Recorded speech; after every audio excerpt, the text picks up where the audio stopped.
បាននិមន្តគ្រូបច្ចេកការនៅវត្តធម្មយុទ្ធស្វារៀងនិមន្តបទបច្ច័យ4ឆ្លងចេតិយជាមួយព្រះគ្រូគ្រប់អង្គគ្រប់វត្ត5វត្តញាតិញោមពុទ្ធបរិស័ទសិទ្ធិចថ្លារបស់គ្រួសាររបស់គ្រូសៅមញៀបអបពីពុកនិងកវី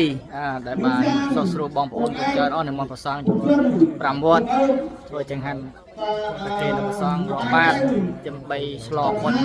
ចេតិយនិងបច្ច័យ4បាទសូមចម្រើនពរញាតិញោមពុទ្ធបរិស័ទហើយក៏ជូនកុសលបុណ្យទាំងអស់ដែលបានចូលរួមនៅក្នុងបុណ្យកម្មវិធីរបស់គ្រួសាររបស់សៅជួបតែសេចក្តីសុខចម្រើនជួបប្រកបតែពុទ្ធពរ5ប្រការជួយលោកមនុស្សខាងពលៈពរ5ប្រការចង្កាត់ឲ្យញាតិញោមបានស្មើគ្នាសម្បត្តិមុខនា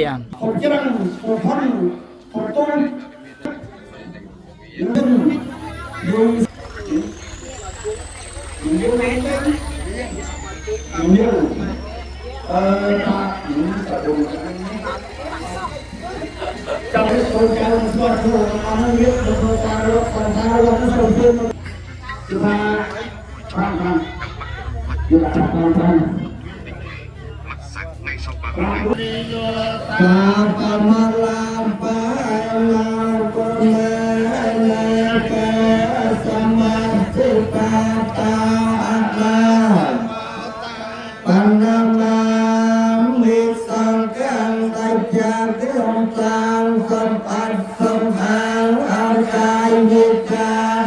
សំ